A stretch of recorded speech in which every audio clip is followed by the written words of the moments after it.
I'm Carmen Welker, webmaster of The Refiner's Fire and author of Should Christians Be Torah Observant? Welcome to Reality Check, the first in a series of short, concise teachings designed to show you some biblical facts you'll never hear in a church setting. If you're among the many who has felt there's something missing in church, but you just can't quite figure out what it is, then please join me as I reveal some simple yet startling facts about God and the Bible in each successive video. For instance, you'll learn that God is just a title and that the Father actually has a name, Yahweh, the name some knew right from the beginning. For instance, in Genesis 4:26 it says, "And to Seth, to him also there was born a son, and he called his name Enosh." That is when people began to call on the name of Yahweh.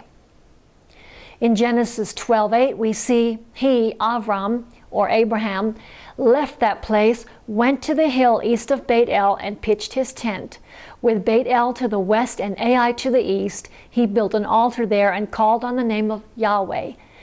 And in Genesis 21:33 we read, Abraham planted a tamarisk tree in Beersheba, and there he called on the name of Yahweh, the everlasting God. Now, please listen to this. In Exodus 3:13 through 15, we read that he provided his actual name to Moshe, or Moses. Moshe said to God, "Look, when I appear before the people of Israel and say to them, 'The God of your ancestors has sent me to you,' and they ask me, 'What is his name?' What am I to tell them?"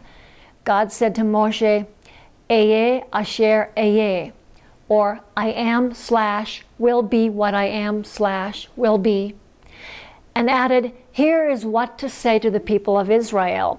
Ehyeh, I am or I will be, has sent me to you." God further said to Moshe, "Say this to the people of Israel, Yud-Heh-Vav-Heh, or Yahweh in Hebrew, the God of your fathers, the God of Abraham, the God of Yitzhak, and the God of Jacob, has sent me to you. This is my name forever. This is how I am to be remembered generation after generation." You'll also discover that Jesus, the Son, had another name as well. His given Hebrew name was Yeshua, which means Yahweh is salvation. Yes, in English he's referred to as Jesus, but consider this.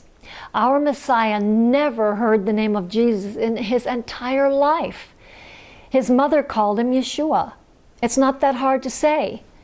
To call him by anything else except his given name actually detracts from who he was. Yeshua has the Father's name within him. The angels, on the other hand, did not. Their names all contain the title of God, Elohim, or more specifically, the shortened El in their name. For instance, the angels Michael, Uriel, and Raphael all end with the letters El. Not one has Yah in his name. Only Messiah Yeshua, who comes in the name and therefore in the power of his Father Yahweh. When we call upon Yahweh in Yeshua's name, we are calling on Yahweh himself for salvation. In this series of videos, you will discover many interesting things that some of you have already figured out, but were too afraid to admit or discuss with anyone. Among them is that Yahweh gave mankind some rules to follow, and that there is more to having a relationship with God than just believing in Jesus. Those rules are called Torah, which means divine instructions in righteousness. Without these instructions, which can be found throughout the first 5 books in the Bible, Genesis through Deuteronomy, we would have no blueprint for moral holy living. Please join me in this awesome adventure as we travel through the Bible together. Shalom.